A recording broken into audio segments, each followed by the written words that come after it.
in session here at a Comic Book Education. These hollowed halls of greatness that we're about to discover here. My name is Stuart. And I'm Jeremy. And today we are going to discuss Star Wars because it is unstoppable and needs to be discussed even further. The Force has been unleashed. Oh, yes. Yeah, and so we are a comic book show, and if you haven't been with us before, here's the scoop. Stuart just started collecting several years ago. He would take me to Pizza Hut. We would eat too much pizza, as is evident by the YouTube video.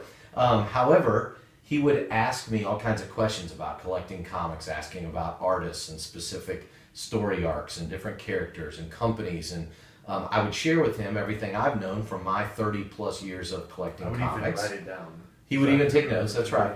And eventually you were like, hey man, what if we did a podcast where I just asked you a bunch of questions and you answered them? And I thought, well, that really gratifies my ego. Sure, I'm in. And so that's kind of how the genesis of a comic book education was born. I am not the end-all, be-all expert of comics by any stretch, but I am the guy that knows everything in Stuart's world, and so that's why he's continued to ask questions. Now we are reading, reviewing comics every week, and we're kind of having a special series of reviews concentrating on the Star Wars comics that have been coming out, which has been really fun because we're getting about one a week now with all the different titles that Marvel's doing. And they got a Chewbacca one coming out. Oh my gosh, Chewbacca with Phil Noto. Yeah. Come on, man. What a great artist. Just the cover? I think he's on the book. Okay. Because he's not doing Black Widow anymore. That's true. I didn't know that either. Wow. Change is coming, and change is good. Change is not good. Change is great. Okay, in your world. In my world. And you know what else is great in my world? This issue of Star Wars #9, written by Jason Aaron and drawn by Stuart Immonen, I think is how we pronounce it. How do you think we pronounce his last name? Eminem? Eminem, yo, like the rapper, right? Do we want me to rap on the podcast, or is that kind of... Okay, well... We're getting several fewer requests. I am down with my bad self, if it must be known. So. And just for our listeners, this is different from Shattered Empire. This is the main line of Star Wars. The main line of Star Wars. Shattered Empire's at #1. Yeah. This title is at #9, and up to this point, we've had Jason Aaron, the same writer, but there's been 2 different artists. For actually 3 if you count that special kind of Ben Kenobi issue that came out. Right, yeah. But the first arc was the legendary John Cassaday. And I want to ask you a question. If you had to compare John Cassaday's art on the first arc here versus Stuart's, you like Stuart, obviously he's got your name, right? But Mr. Eminem, Stuart Eminem, man, I wish we could pronounce that.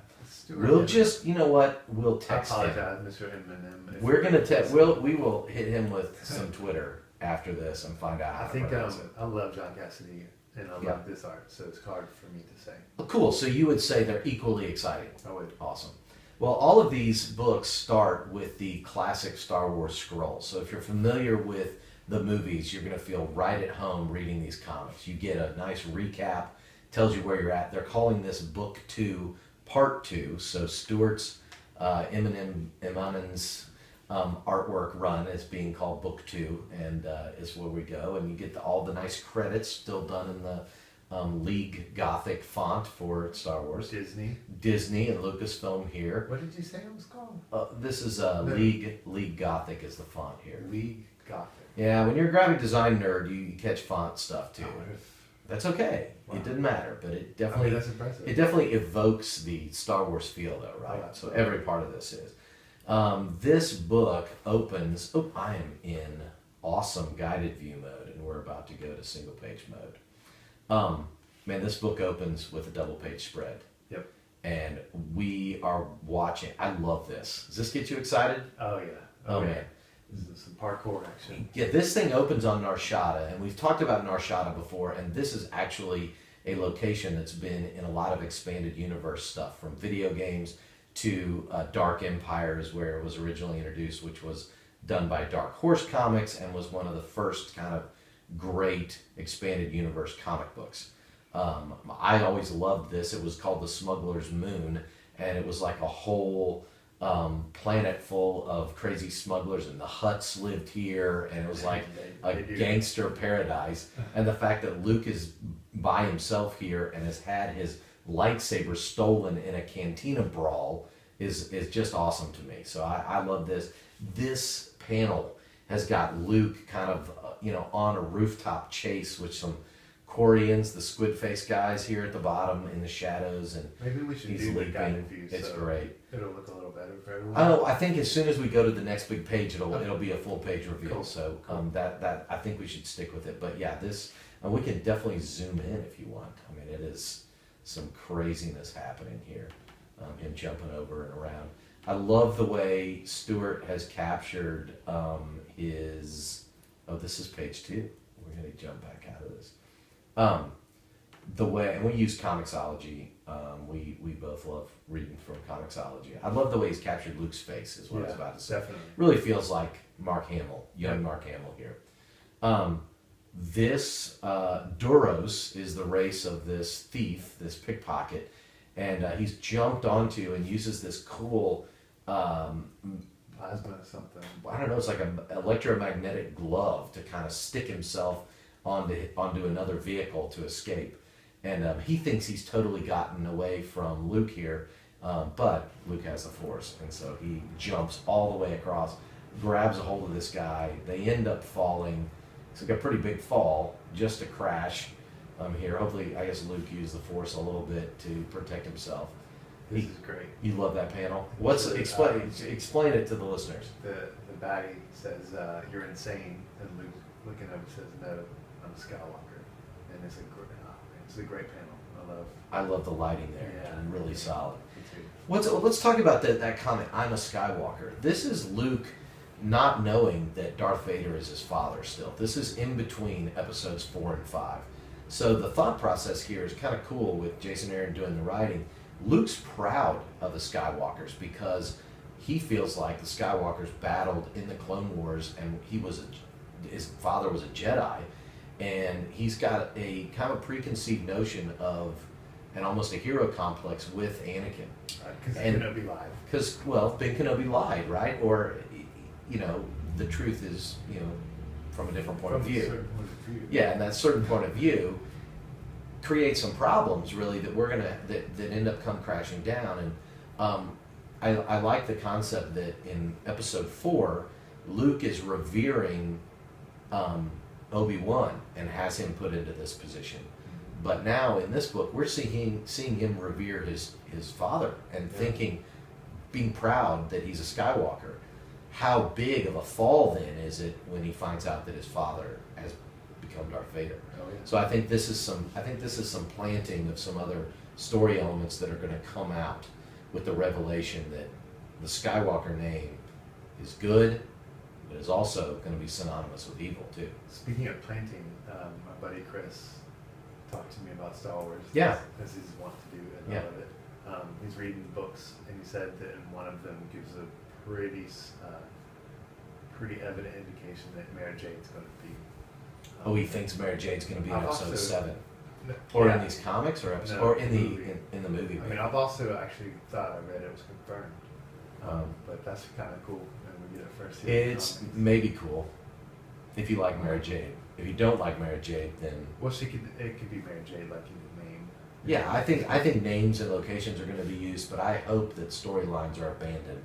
I'm not a fan of the Luke Skywalker Mara Jade romance that they had going on in the Did expanded. you like those cool? In fact, they got married. It's basically, if Luke knew anything about the Jedi Order, he would know that attachment leads to problems. So do you think the Jedis were wrong and it's okay now for Jedis to get married? Or do you think it's probably part of the issue that caused the downfall of Anakin was his hidden love for Padme? It's like the Vatican. Really? Well, so think about that. I mean, it gets into a spiritual discussion here, but attachment Like if you're a priest and is you forbidden. can't get married. Yeah. So you can focus on God. So the Jedis are focusing on the Force, not focusing on a family. I don't know. I think they've got to address that moving forward. It didn't work out for Anakin. Not at all. It's kind of that. But the other thing with Anakin is maybe if he'd have been open, it wouldn't have been a problem. But they decided to hide everything, and I think once you start down that dark path, forever will it dominate your destiny. I heard that somewhere, but I feel like you could. Except for Luke. But he didn't head down that dark path, unless he married Mara Jade. He did in the movies. He did in the movies? He headed down the dark path? Protecting his friends? What do you... Okay, let's talk about this. When he was about to deliver, like, the death blow to Darth Vader, for 1 or 2 seconds, you see that in his eyes. Right, and then he stops But himself. that's him going to the dark side. Right, but it's not embracing the dark side. Well, Embracing the dark side means, hey, my name was Anakin, but now I'm going to be Darth Vader. And now I'm going to go to the temple and kill kids. Now I'm going to go help destroy all the rest of the Jedis. Luke dealt with his anger. He didn't give into it. For 2 seconds, he was going to. He was at the edge, and that's nice symbolism too that they had in that movie. They were on the edge. They were on the edge of that cliff, and the chance to fall over is there. So yeah, it also showed. Man, we always talk about the movies, and we're supposed to be talking about the comics, Stuart. But what were you saying? Please go. I was going to say that it's cool to have Darth Vader there, and for Luke to make the right decision, and Anakin right there to make the wrong decision. Yeah, that's a nice contrast. That's excellent parallel storytelling, which, back in the day, George would do that, and Lawrence Kasdan and all of the rest of the screenwriters would involve. We're going to get that again. J.J. Abrams is the king of parallel construction, and Kasdan's going to go right along with him. So yeah, episode 7 is probably going to have a lot of that. Back to the comics. Because we're only on page 4. This is all part of it. Man, look at this reveal. The thing is humongous. What do you think of this? Like, tough, muscular Hut with some help here, like shoved in robot arms. This was cool to me. Like this reveal, yeah. I was like, wow, I've never seen that before. It's like so big. It's like the first time you see Jaws. It's just humongous. That is awesome. Yeah, Gracchus the Hut. What a great name too. I like it. Really love this. Yeah, the design is great. I mean, I don't know. Oh, these are all lightsabers. I never realized. If you look, you can see a collection of lightsabers. Yeah, a la Grievous. He's got a little collection. You know what else is reminiscent of Grievous are these droids in the background. Yep. Those were those were kind of like Grievous's honor guard. Yeah. Remember they had the. They sounded awesome. They did. Yeah, they sounded awesome. Yeah. Better than Grievous's voice. And that dude's a talented guy too. I don't know what happened. Yeah. Oh yeah, Georgia. I do. I know. But this is a great shot too. I love this with the lightsaber getting ignited, and he's like, the Hut's telling him he's gonna take him out. Well, boom, transition, great transition. Here we go. We turn the page, and immediately it is all of the TIE fighters that are kind of hovering above Han and Leia and this woman claiming to be Han Solo's wife. Because this is where only negative. Like this has been going on. You don't like this story? I did, okay. But now it seems like it's not really going to any places. It seemed to be a little repetitive in this. Like, hey, they don't understand what's going on. Leia's pointing the gun, and then I did really like this next sequence. Leia being tough and being an expert marksman and not taking any crap from anybody. That is a great female character that was built all the way back in '77. I mean, the spunky princess could always take control of a situation, and in Empire, I love the fact that when she grabs the gun, Lando and Chewie may be missing stormtroopers, but Leia is taking them out in investment. Just always great. I like how it's a misdirection here. But yeah, you think she's shooting the wife, but she's actually, bam, going after and taking out the stormtroopers. Yep. And Sana thinks that Han and her are kind of on the same side here, and that they should be giving up the princess. And Han, this revelation's pretty intense. Yeah. I'm a rebel too. That's some character growth for him. We got to remember, this is the end of, episode 4 is into before Empire Strikes Back. And so he's kind of embraced, I'm on the good side, I'm on the rebel side here. I'm also on the Empire's Most Wanted list now, give me my gun. And I love this, the TIE Fighter pilots being on the ground is very cool too. Yeah. So the story just continues to move forward here. Her ship starts firing on these guys. Leia's taking them out. Leia is not sure what she wants to do. Maybe shoot both of them. Yeah. Would they convince her that they don't really have enough time? Leia, look on Leia's face. What a great face. Bottom panel on this page is just awesome. It looks like that's spunky Carrie Fisher. She's not going to go along with it. Look at this. We go transition right back into Luke battling the Grievous droids. Do they have a name? Yeah, is there a name for those guys? They name them in a little bit, unless he's past it. They don't have the cheesy, extra, ragged clothes on them. They just are straight up battle droids. Do you remember these guys featured in the Clone Wars cartoons that were on Cartoon Network? I'm not talking about the Clone Wars CGI series, but the 2D series. Like Samurai Jack. Yeah, it's the same guy. Gennady Tartakovsky did the artwork there. I love that.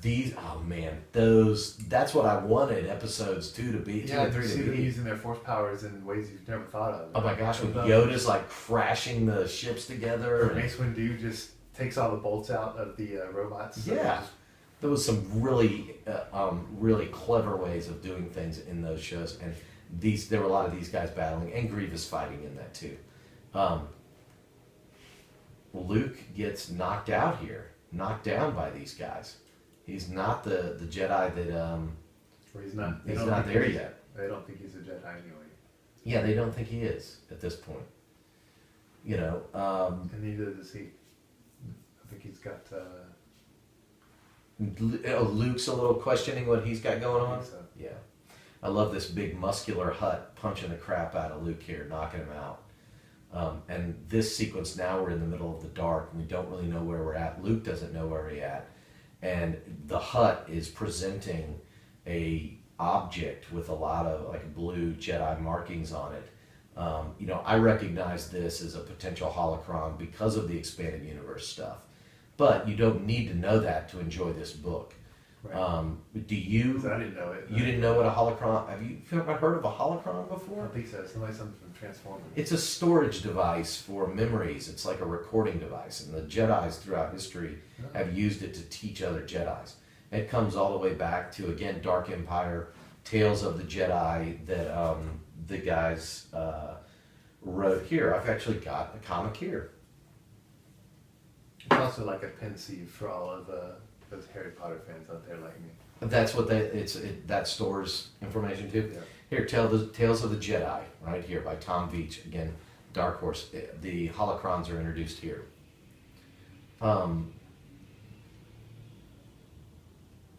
Luke says he doesn't know what it is, and Gracchus is like, well, you need to know what it is. It's all that remains of the Jedi, and this guy, this Gracchus the Hutt, is a collector of Jedi antiquities, which is a cool concept. I thought, oh, this is neat. I was just hoping there would be a little more to see here. That's all. He's got a Jedi starfighter. He's got some statues. Then we get closer up here. Do you recognize what this is?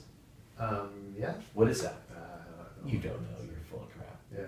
That's the Jedi water breather that they use in episode 1 when they go down to... Where do they go, Stuart? How do you pronounce it? They're on Autogunga. Autogunga, not Utagunga? No, not even close. You fail. Utagunga. Still under protest. But just to bring everybody up to speed here, Stuart and I played a Star Wars Trivial Pursuit game. And there were multi-people here at my birthday. It was a large group, like teams of 3 on a team, 4 teams. And really the crux of the whole matter came down to the pronunciation of the Gungan city, Utagunga.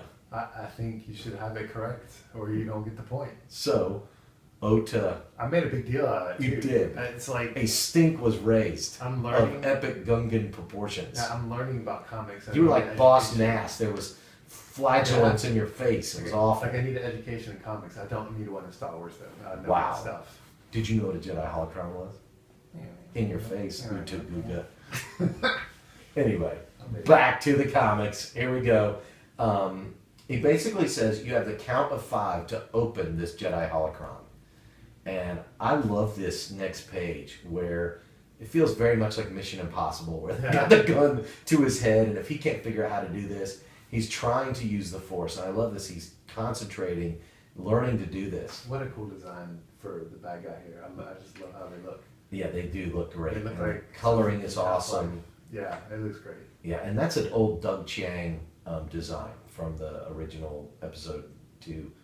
No, episode 3. Would have been episode 3 that design was done for. Luke's trying to use the Force, and man, this Gracchus is counting up 1, 2, 3, 4, 5, and then says kill him. What do you think? Just these 2 panels here really At the powerful. end, yeah, they really are. The last 2 panels on this page. Luke kind of meditating. Going inside himself. Yeah, it just looks really, really great. And then he says, why I can't, and then he says Ben at the end. So again, calling out to Ben every time he needs help with the Force. Yeah. But, double page spread, the Jedi Holocron opens. And then we realize there's holocrons all over this entire room of all these antiques, and they all start popping open. And at the bottom of the page, they all start revealing their knowledge, and it's just it's one Jedi after another talking about the aspects of the Force and naming different things about the construction of a lightsaber and the Jedi Temple on Vragus, and we must protect it, and trust only in the Force, and anger leads to hate. It's just these great Jedis coming out of these holocrons, and Luke is just amazed here. But I love this last one, the one that's right in front of him. It said, whoever is seeing this now, it's up to you. Don't let our destiny have been in him. Is that what it says? In vain. In vain. So it's maybe a Jedi crying out for somebody to carry on the legacy. Yeah. And we see that it is Shakti from the Jedi Council from the prequels. Yeah. What a great way to tie this in. Do you think that's gutsy to be tying in 1, 2, and 3 here, or he's just doing it very well? I think he's doing it very well. Okay. I think it's cool because this is a character from episodes 1, 2, and 3 that I thought were pretty neat. And in fact, if you go back here to the big reveal, this is Sassi's tin from the Council. That's Plo Koon. Yeah. I mean, we're getting pictures of Jedis, and man, if you're not up on your Star Wars lore and like know your action figures or your characters, you're not going to get to appreciate all the Easter eggs here. But the story flows without it. Yeah, You don't that's have what to we're here have for. Yeah. To share that. Well, and I mean, there's a great group on Facebook I'm a part of called Star Wars Expose, and it is a bunch of Star Wars nerds talking about stuff. So this is right up their alley. If you love little Easter eggs and you like finding out bits that connect the movies and into the stories, this is filled with them. But Jabba's pretty much saying, now you, or Jabba, I keep calling him Jabba, but his name's Gracchus. Gracchus says to Luke, you belong to me. Take him to the Game Master and see that he's ready for the arena, and then be prepared to receive our guests. Man, Luke in a gladiator arena? Sign me up, please. That sounds awesome. I can't wait for that. It's also, I guess, a kickback to episode 2. But Yeah. just a thought there, but a good one. Yep, and is this the arena? Is this big pullback here in the shot? It's a pullback of Narshada. Looks a lot like Coruscant. Coruscant. See, you would have lost that one too. And Wow. Should have pursued. If only I could pronounce things Do correctly. you remember what Luke is even doing in the first place? His mission? His mission was to learn about the Jedis as much as he could. He's trying to find a Jedi temple. And The nobody Jedi knows. Temple on Narshada. Yeah, and But that's nobody- what it looks like, yeah, right? Yeah, So maybe the Jedi Temple has been turned into an arena? it could be. Could be. Yeah. But it's definitely shaped like the Jedi Temple on Coruscant. Mm-hmm. So, mysteries abound, right? We're going to go back in here and hit the next page. Boom, we're right back with Han and Leia, and they're being chased down. I like her ship. It's kind of a different version of the Millennium Falcon here. It's a little sleeker. Millennium Falcon D. I love the fact that Han says he should drive, and they both tell him to shut up. Yeah. How great is that? So both of them can bond over the fact that Han is an obnoxious jerk. That's what we're seeing here. And he's of course wearing the same clothes every day. Well, yeah, but that's how it works. That bothers me. Well, then we get transitioned to a different shot that we're familiar with, which is the Rebel Armada somewhere in space, and it is really cool to see these guys together. It's General Dodonna, correct? From Star Wars, Yep. A New Hope, Mon Mothma, and Akbar, and they are in a military planning room with that cool circular table that has a hologram in the middle of it. They're talking about what are we going to do. Skywalker's been captured. How do we get him back? We can't send in a covert team. They would get killed. We can't imagine leaving him there. Who would be brave enough to volunteer for such a mission? And we hear the familiar Chewbacca yell in the last panel. What does it sound like? I can't do it. Oh My Chewbacca's awful. Wow. My Chewbacca is totally awful. It's as bad as my pronunciation of Gungan cities. Yeah, of course not. But take a look. We've got a full page shot of Chewie and Threepio here. And both of them are going to be heading on this mission to rescue Luke. That's an awesome shot, too. And it looks so great. See, with all these Star Wars stuff, I got confused. Like, where's the red arm and all that stuff? And The Red Arm's not coming yet. Yeah. What if we find out about the Red Arm in this issue? Oh, that'd be... Or Shattered Empire, either way. Yeah. We could get him either. Well, I guess the Red Arm wouldn't be in this because it's between 4 and 5. But Yeah, the Red Arm might show up in Shattered Empire. Yeah. Or Aftermath. Lots of books and comics coming out right now for the Force. This issue, this series, all in all, is on my must-pull list. Like, I'm getting this no matter what is happening. And are you the same way? Oh, yeah. You're picking this up no matter what? Oh, yeah. Okay. Definitely. Are you going to pick up Chewbacca? I don't know. You don't know? I wonder how they're going to do dialogue. Maybe just do the, what do they do, the parentheses? Or the, Maybe 3PO's with him the whole time. that's definitely not appealing to me. What if there were hardly any words in it? What if it was more visual? No, I think it's just going to be like, you know, in comics when they speak another language, they Yeah. put the parentheses or whatever. Yeah, the translation. Yeah. You would like to see the translation. You know what Chewie's saying. Yeah, it's, yeah. Awesome. Peter Mayhew has never looked so good. Awesome. I'm a big fan of the series. Yeah. I give it an A+, a 9 out of 10 possibly. I would say so. Just a very few things you can find wrong with it. Again, I'd like to encourage all of you Star Wars fans, if you are not reading this book and you're excited about episode 7, you're feeling the pull, this is another way to experience Star Wars, and it is very approachable. You don't have to know a lot of the lore. We get to talk about the Easter eggs, but you don't have to know it. And if you've never read comics before and you're just into Star Wars, this is a great way to introduce yourself into Star Wars comic books, which there are a lot. Exactly what I did. So, There you go. Yeah. So awesome. Anything else you want to say about this issue? pick it up. Pick it up. Let's see. Yeah. That's I mean, it. It's just an awesome comic. What can I say? Art's great. Story's great. Top notch. Thank you, Marvel, for doing this. Really appreciate it. Thank you for marketing it well. Yeah. Can we thank Marvel and Disney enough for helping George get things where they need to be? I don't think so. I think so too. It's very appreciative. All right, guys. This has been our review episode of A Comic Book Education, Star Wars number 9. You can check us out at comicbookeducation.com, where you can find blogs and reviews and more of our podcasts. You can also find us on Pinterest. We've got a great library of images there with over 70,000 followers. Both Stuart and I are on Twitter, so shoot us any messages that you have there, any questions you may have about the podcast or the videos that we're running. I'm at Jeremy Mace. Stuart is at Stu Stenser. Anything else? Am I missing anything? That's it. Awesome. My name is Stuart. This is Jeremy. Class dismissed.